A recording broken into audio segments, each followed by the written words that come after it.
Hello. So I'm sitting here today and I'm watching YouTube and kind of updates on the Summer Wells case. John has court today. Most likely nothing will happen to him because nothing ever seems to happen to him. But I started thinking, what if by some crazy turn of events, Don and Candace are both innocent of this, of Summer going missing? I started to think, would I feel guilty? Would I feel bad about the things that I personally have said about them? And I really put a lot of thought into that. And I started to think about everybody else. Would they feel bad? So tell me what your thoughts are on that, but I'm going to tell you where I am in that thought process. And I have mixed feelings a little bit.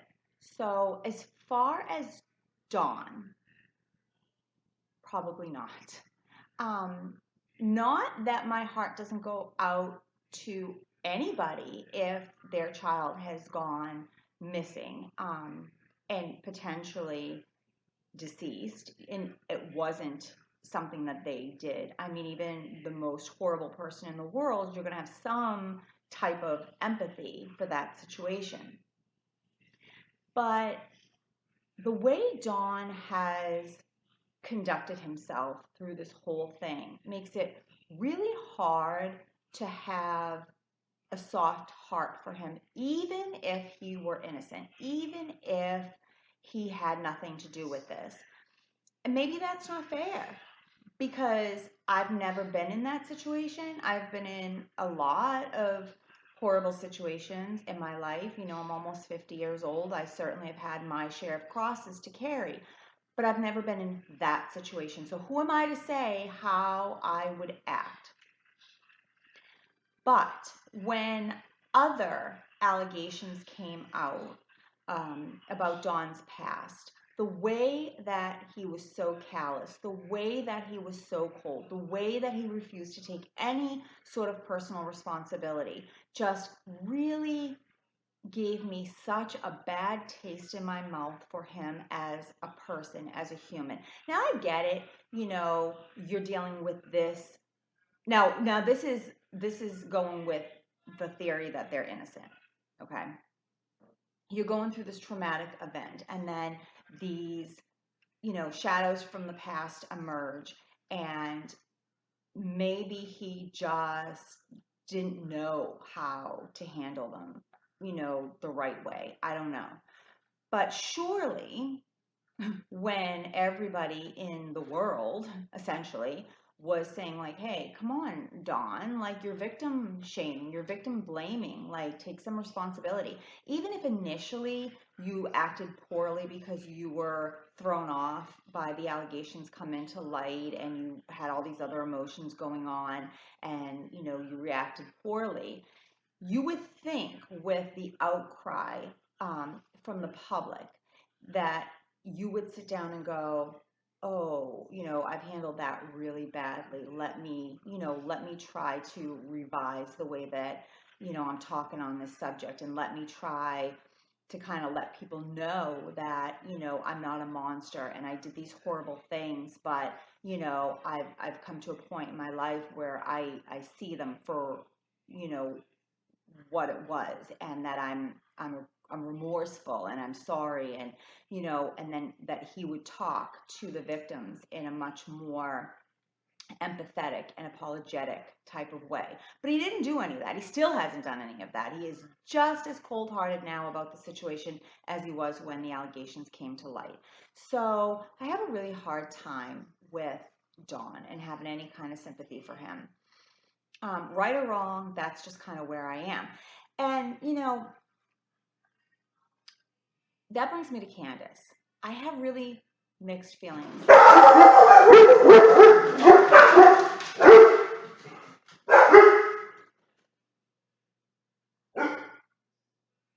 Literally nothing there. Sorry.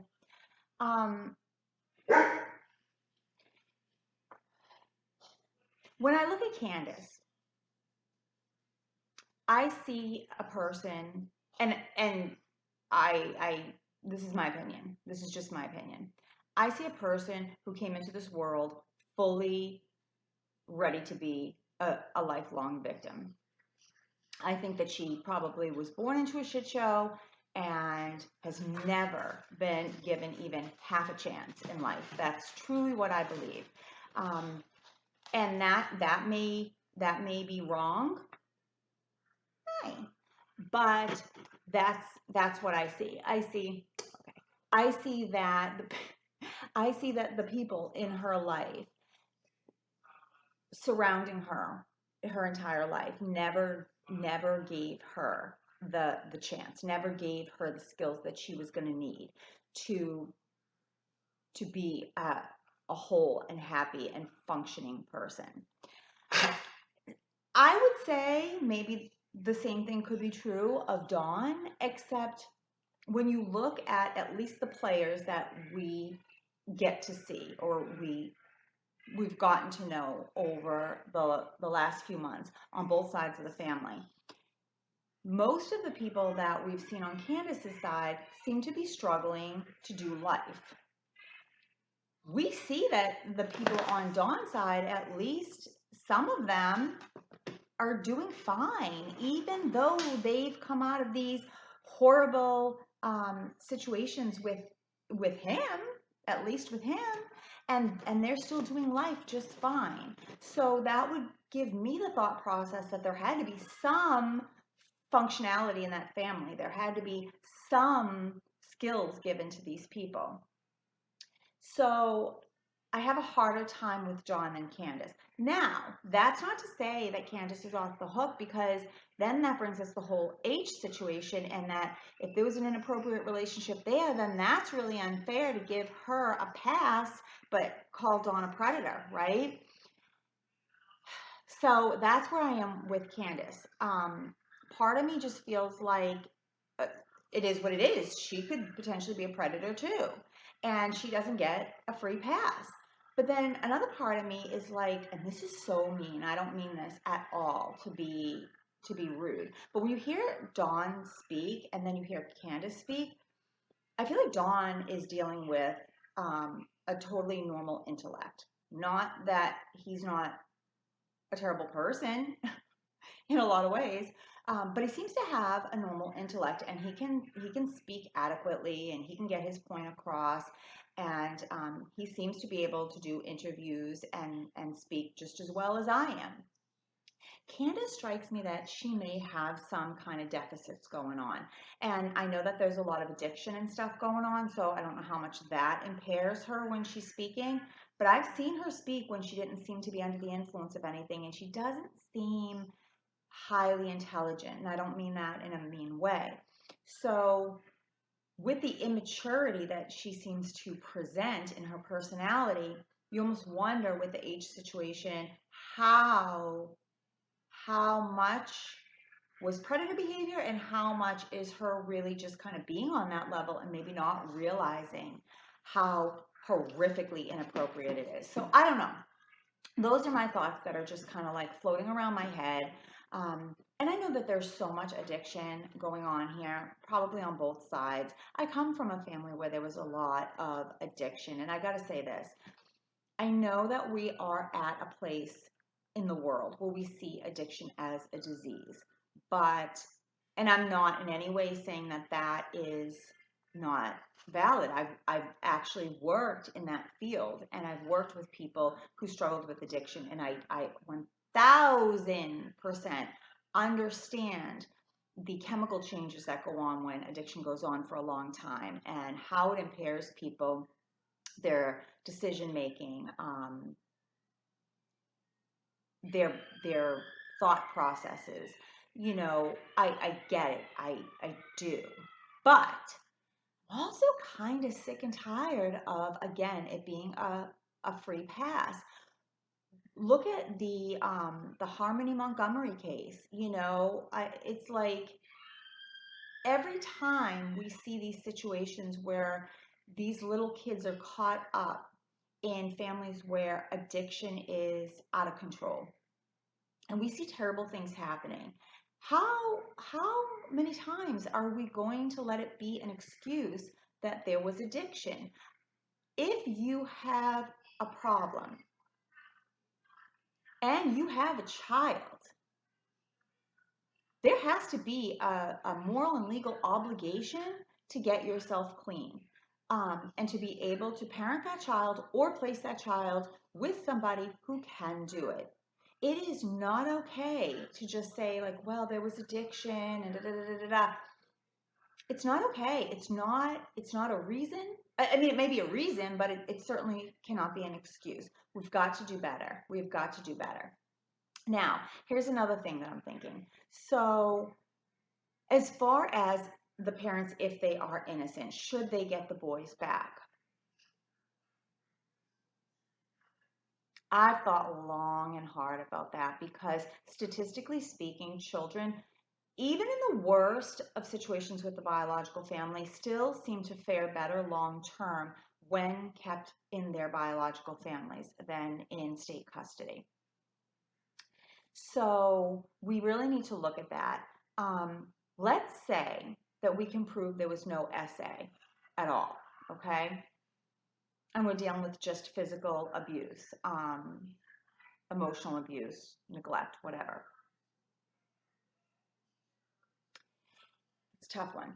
I would say if the parents could get clean and stay clean, if there was parenting classes, then I think possibly, yes, the boys should be placed back with the parents. And I know people are going to like probably chew my head off for that one, but I'm going to say this.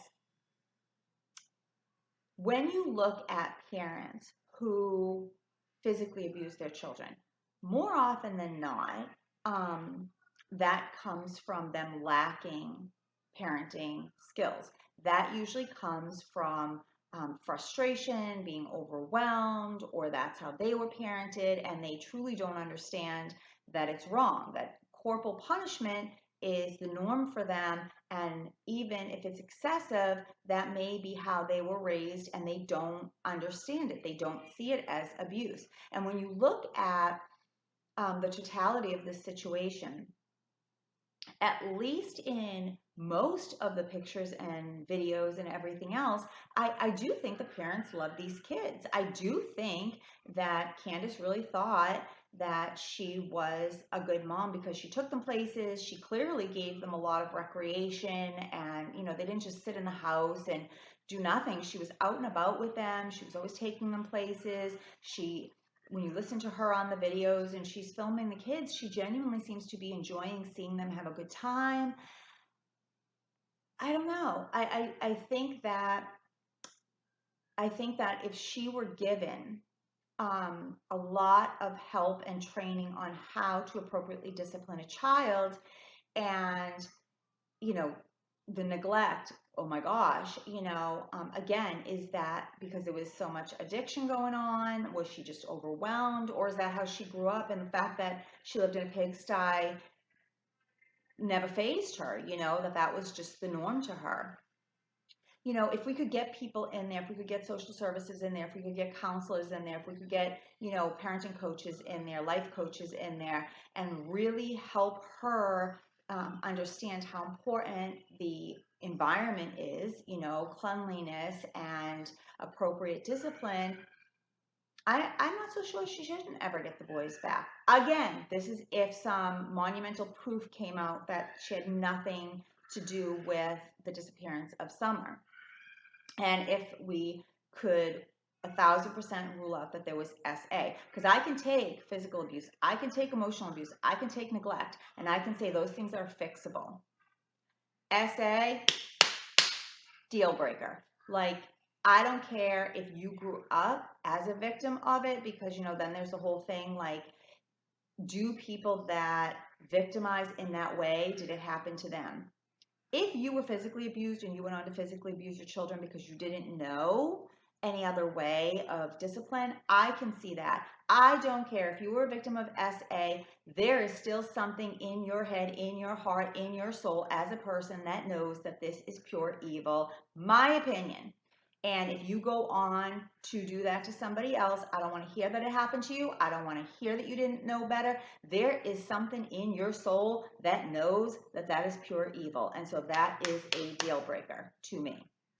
So that's where I am. And when you look at the pictures of this family, there does seem to be a serious decline over time, right? Especially with Summer. Just in her physical appearance and everything else. So I don't know. Like, I don't know what was going on. I don't know if there's things that we don't know at this point of kind of how, I mean, I don't think it was ever, like a Stepford family, but there does definitely seem to be a decline. So I don't know if that was the drugs and alcohol getting worse. I don't know what was going on, but we definitely see the neglect seem to get worse over time, at least in the way that Summer was being taken care of physically. So I don't know. What is everybody's thoughts on everything that I've said? I don't know. Maybe it's going to rub people the wrong way, especially like me being wishy-washy on Candace, and if I would have any sympathy for her, but then like absolutely none for Dawn. I don't know. It's probably wrong of me, because she certainly has a lot to answer for potentially in the H situation. So I don't know. Just some food for thought. That's what I'm thinking about today. Let me know your thoughts. Let me know if you would have any degree of sympathy for kind of everything that's happened, if they were 100% guilty, or if you're just like, oh well, you know what I mean? Like you're still terrible people, and like, no, I don't feel bad at all. Let me know. Let me know what you're thinking. So I'll see you later. Just had some midday thoughts, I guess. Okay, bye.